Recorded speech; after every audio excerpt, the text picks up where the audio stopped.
দেশকে দুর্নীতি মুক্ত করার জন্য, ঋণ খেলাপি মুক্ত করার জন্য, চাঁদাবাজ এবং সন্ত্রাসকে মুক্ত করার জন্য আমরা সংসদে যাচ্ছি। আমরা স্মরণ করছি রংপুরের সন্তান আবু সাঈদকে। আবু সাঈদ যার শাহাদাতের মধ্য দিয়ে জুলাই গণ অভ্যুত্থানের বিদ্রোহ শুরু হয়েছিল এই রংপুরের মাটি থেকেই, যেই বিদ্রোহ ছড়িয়ে গিয়েছিল পুরো বাংলাদেশে। রংপুর সেই সাহসী সন্তানদের অঞ্চল। এই রংপুর অঞ্চলে এবারে নির্বাচনে আমাদের 4 জন প্রার্থী ছিল শাপলাকলির, আপনারা জানেন, পুরো রংপুর বিভাগে। সেখান থেকে আপনাদের রংপুরের সন্তান আমাদের জাতীয় নাগরিক পার্টির সংগ্রামী সেক্রেটারি আক্তার হোসেনকে আপনারা বিজয়ী করেছেন। কুড়িগ্রাম থেকে আতিক মুজাহিদকে আপনারা বিজয়ী করেছেন এবং সার্জিস আলম এবং ডক্টর আহাদকে ষড়যন্ত্র করে পরাজিত করা হয়েছে। কিন্তু এত ষড়যন্ত্র কারচুপির মধ্যেও এই রংপুর অঞ্চলে 11 দল বিজয় অর্জন করেছে। শাপলাকলি মানুষের অন্তরে গেঁথে গিয়েছে। ইনশাআল্লাহ আগামী স্থানীয় সরকার নির্বাচনেও আমরা এই রংপুর সিটি কর্পোরেশনে আমরা আপনাদের হাতে শাপলাকলি তুলে দিতে পারবো বলে আশা ব্যক্ত করছি।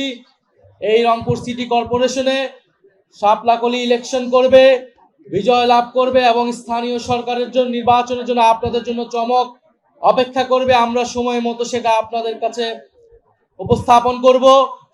আগামীকাল 12ই মার্চ পুরো সারা বাংলাদেশের মানুষ, পুরো বিশ্ববাসী অপেক্ষা করে আছে নতুন সংসদ অধিবেশনের জন্য।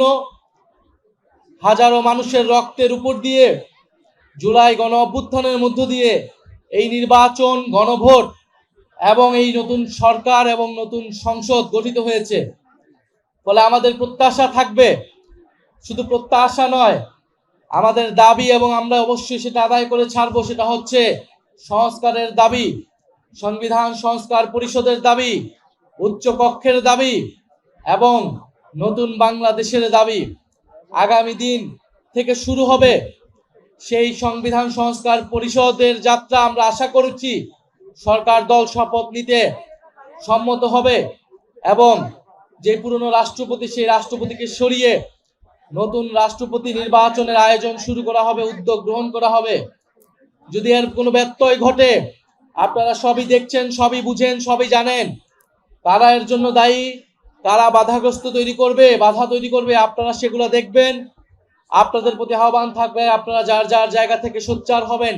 এটা কোনো দল বা মতের বিষয় নয়, সংস্কার সকলের জন্যই প্রযোজ্য। আপনারা সবাই হ্যাঁ ভোটের পক্ষে ভোট দিয়েছেন না? আমরা এবারে গণভোটে কিসের পক্ষে ভোট দিয়েছি?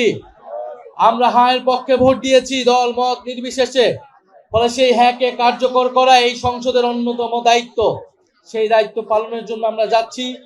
দেশকে দুর্নীতি মুক্ত করার জন্য, ঋণ খেলাপি মুক্ত করার জন্য, চাঁদাবাজ এবং সন্ত্রাসকে মুক্ত করার জন্য আমরা সংসদে যাচ্ছি।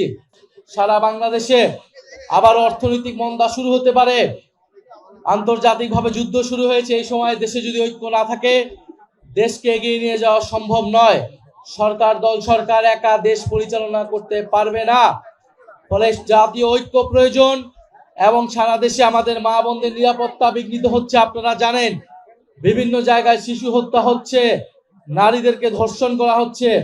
আমরা উপযুক্ত বিচার চাই। বিচারহীনতার সংস্কৃতি থেকেই বাংলাদেশে ফ্যাসিবাদ এবং স্বৈরতন্ত্রের উদ্ভব ঘটেছিল। আমরা চাই এবার বাংলাদেশে বিচার নিশ্চিত করা হবে। যে সকল জায়গায় মা বোনদের নিরাপত্তা বিঘ্নিত হচ্ছে, সে সকল জায়গায় আইন শৃঙ্খলা বাহিনী কঠোর ব্যবস্থা নিবে। আমরা আশা করব আগামীকাল থেকে সংসদ কার্যকর হবে, বিরোধী দলকে কথা বলতে দেওয়া হবে। যে সকল কমিটমেন্ট গণভোটে করা হয়েছে, নির্বাচনে আগে করা হয়েছে, সে সকল কমিটমেন্ট জাতীয় সংসদে সরকার দল, বিরোধী দল সবাই মিলে পালন করবে। আমরা সেই আশা ব্যক্ত করছি।